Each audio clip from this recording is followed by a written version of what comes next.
Hi everyone, welcome back. In this video, we're covering the progress bar macro. If you have onboarding docs, setup guides, SOPs, or any multi-page process in Confluence, this macro helps users instantly understand, where am I? What's next? And how far along am I? Here's the problem. Most Confluence workflows are split across multiple pages.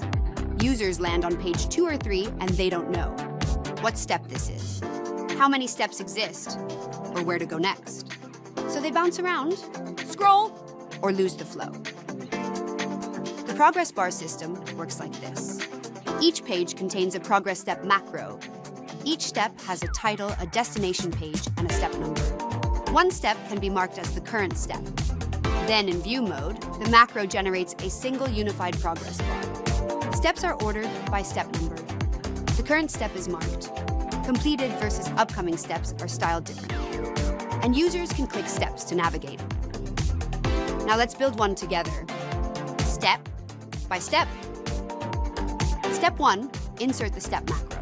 Open the first page of your workflow and click Edit. Insert the progress step macro. When the configuration opens, you'll see a preview on the left and settings on the right. Step 2, configure title plus destination plus step number. Set the step title. This is the label users see in the bar. Example, start, install, configure, finish. Set the destination using the page search. Start typing and select the page. Then set the step number, 1, 2, 3, 4, so the bar orders steps correctly. Now here's the key feature. Choose which step is the current position of the progress bar. Step 3, mark the current. Step plus, repeat across pages.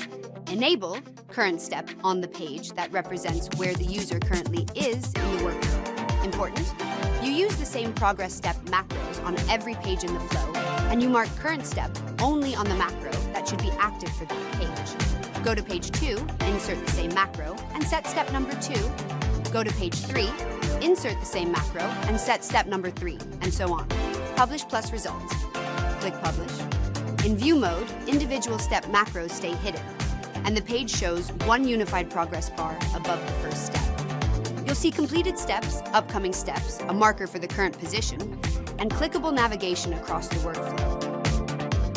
That's it for the progress bar macro. Use it for onboarding, documentation flows, setup guides, or any multi-page process where users need clear navigation. See you in the next video.